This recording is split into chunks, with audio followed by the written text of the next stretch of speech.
who is engaged in life has noticed a quickening taking place. In other words, everybody feels like more things are happening in a shorter amount of time. So there's an acceleration, and time is a construct in our mind.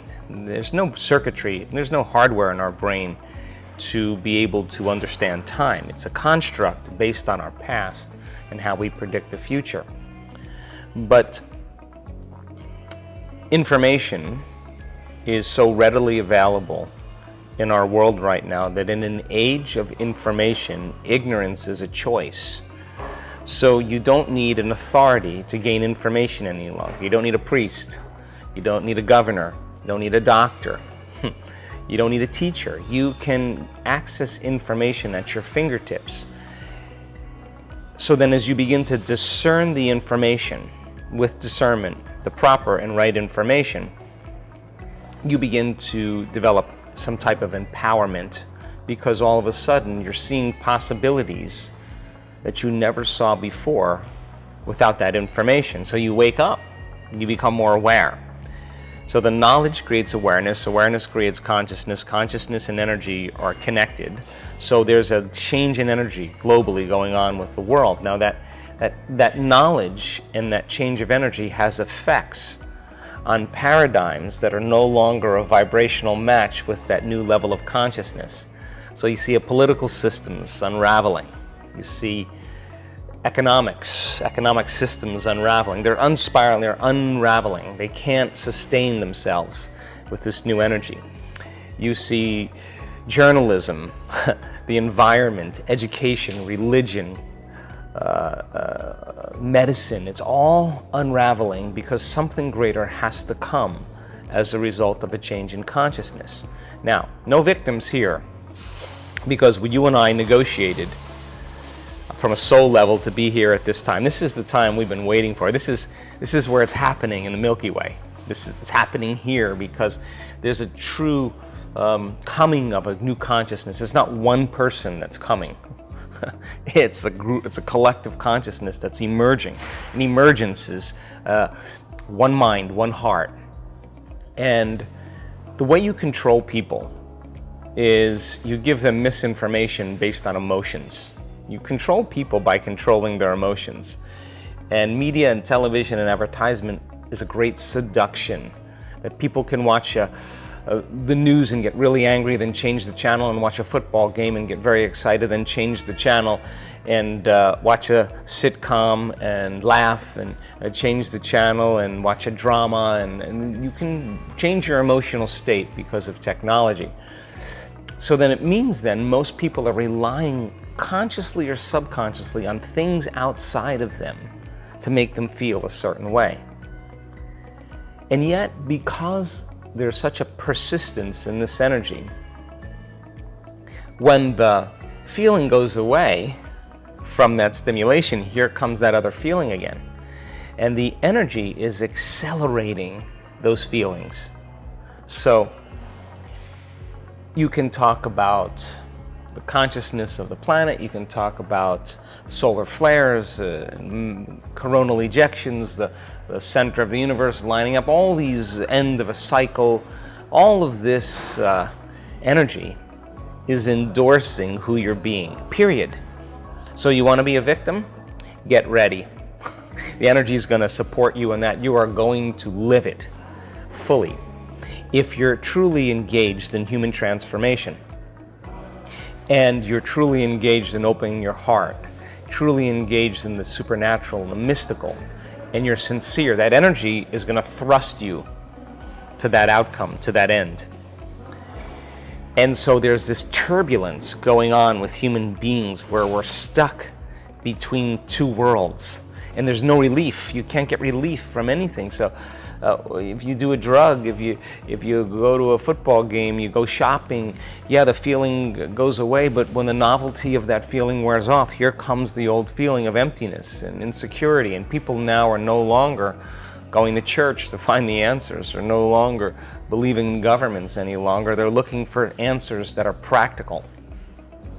And so my interest is to provide the proper content of information scientifically to people so that they reason that this is actually possible. Then to give them the opportunity to experience that philosophy and get their behaviors to match their intentions, as many ways as I can. Now, if I do that properly, people are going to have new experiences. Experiences are going to change the circuitry in their brain. Learning makes connections, but experience enriches connections. The end product of an experience is an emotion. So when you start feeling worthy, when you start feeling a love for yourself, when you start feeling a love for life, when you start feeling truly grateful, the moment you feel that emotion, you're teaching your body to understand what your mind has understood. So then if I can break it down so that people understand everything from circuitry to genes to the mind-body connection to the quantum model of reality, and they can really begin to verbalize it. That's the language that they can verbalize it. They're installing the circuitry in their brain for the experience. In other words, the more they understand what they're doing and why, the how will get easier. Now, we only need one person to do it. Only one person to know that it's possible. So I'm in a place in my life where I'm so proud of our community, because it used to happen here and there, one miracle, another miracle, one healing, another person making a lot of money. But now I get emails every day.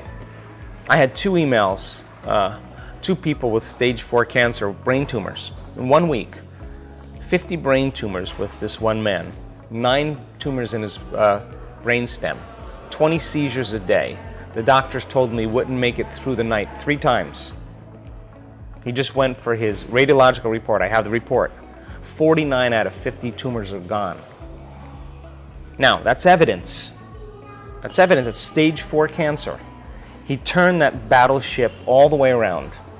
That's evidence. So now what happens is that experience is more accessible in the field. It's a footprint that people can step into. But more importantly, the evidence is in 3D reality. You're sitting there listening to him. He's going to get on the stage in the next event. You're going to see him tell his story. And when I stand behind a person who's on the stage telling their story, I'm watching people crying because they're evidence. It's possibility. They're speaking possibility to them.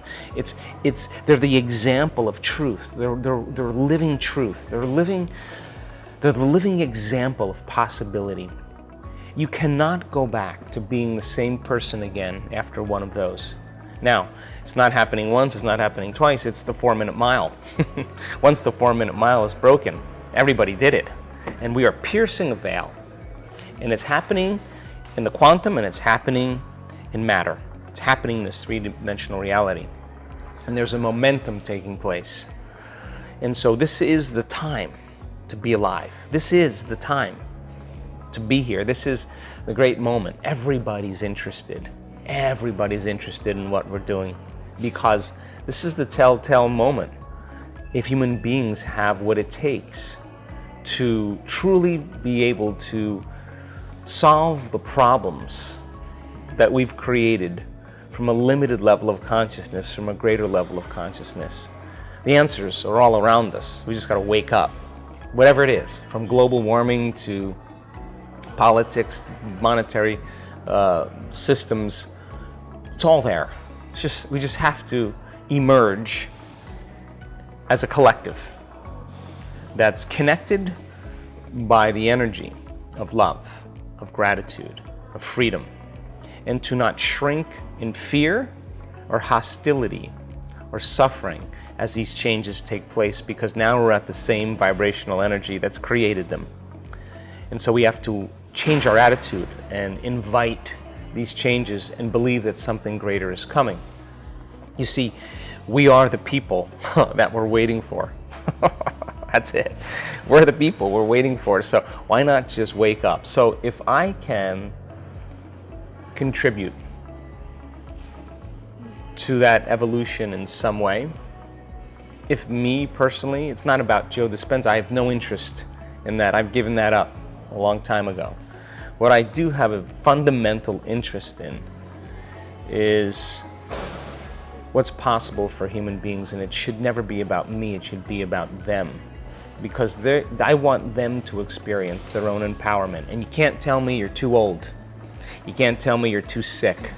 You can't tell me you're too overweight or underweight or had too tough of a past or your life is too fallen. You can't tell me any of those things any longer. You can't even tell me you don't even meditate. I never meditated before. I've seen every one of those excuses in every different genre experience transformation, which means then nobody is so special to be excluded from this phenomenon.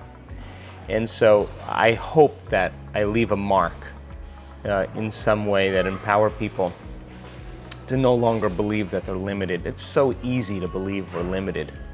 Once they realize that they're empowered and they're unlimited, get out of the way. And if they're tempering those emotions and they're overcoming those addictions to those emotions, they'll see the hidden meaning behind all things. And they won't necessarily believe everything they're seeing on the news. They'll see it the way it really is because they're no longer controlled by those emotions. They're at a greater level of energy. And emotions are energy. And nobody changes until they change their energy. And when you change your energy, you change something in your life. It's the law. So people are doing it. We're at the point where they're doing it, and some of them are becoming it. And when you become it, no one can take it away from you. It's yours. And so we lead by example through this process. We are continuing with our daily practice of completing the inspiring quotes. In the previous video, we were looking for 2 words of Joe Dispenza's quote. The quote goes like this: "The hormones of stress cause us to believe that the outer world is more real than the," and the correct answer is inner world. So, the hormones of stress cause us to believe that the outer world is more real than the inner world. Congratulations to everyone with the correct answer. Since I know you love Dr. Joe Dispenza, today's quote is also from Joe Dispenza. The last time many of you knew the right answer. Today's quote also shouldn't be difficult to guess. We'll see. We are looking for 2 words, so the quote goes like this: "Nerve cells that fire together." Write your answers in the comments below the video and tell me if you love this video and our new way of ending the videos. If you like this video, give your thumbs up and share it with your friends. Even if you're not sure what the correct answer is, try and guess. The first one with the correct answer is the winner. So don't forget to subscribe and hit that bell button and don't miss any of the new videos and new challenges. If you really like what we do here and want to support us, you can join our channel and our community for a symbolic fee and gain many other additional features. You can do that by clicking the join button next to the subscribe button, or you can click on the link in the description of this